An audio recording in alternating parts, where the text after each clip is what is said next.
Welcome back. Organizations across the military say they're looking for commercial solutions to their challenges.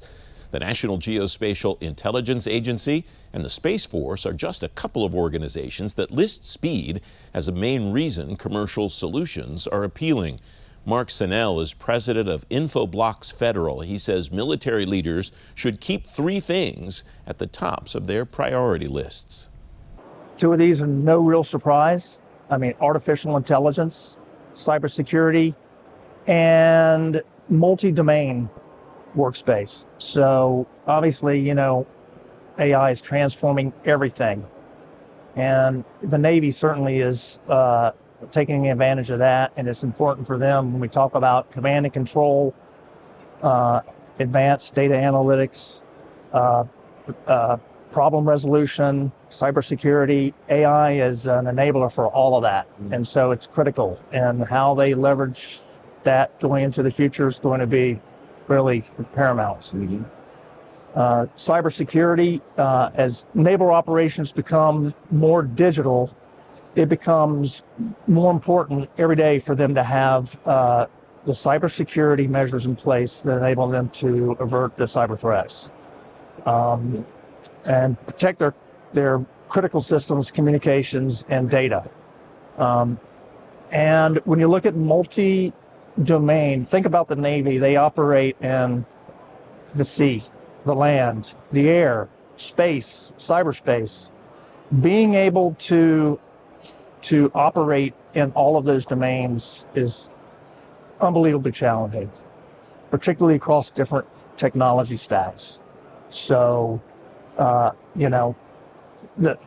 the enhancing the interoperability across that domain, as well as military, other military branches and intelligence communities, and even our nation-state partners, is probably one of the most important things that our Navy can do. But interoperability is a huge topic here.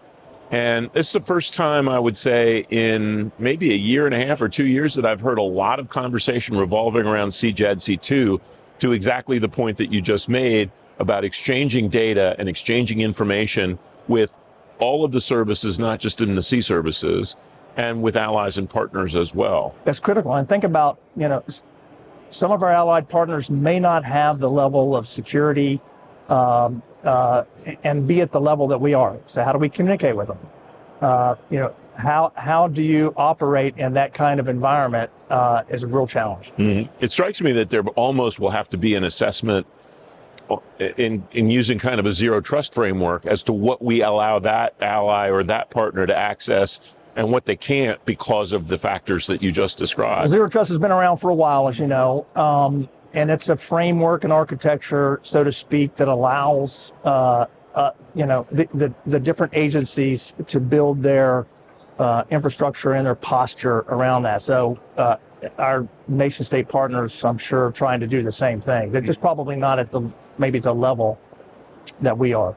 I was interested in the way that you set up those three, because you're right. AI, cyber, yeah, not a surprise. Multi-domain workspace, multi-domain operations hasn't gotten as much attention. Why do you think that is, and why do you think now is the time to really focus heavily on it? It's not as sexy. That's the bottom line. Okay. But it's probably the most important, even when you talk about legacy technologies, being able to communicate, being able to to operate in a trusting, secure environment. It's really important. It's just not the sexy thing to talk about.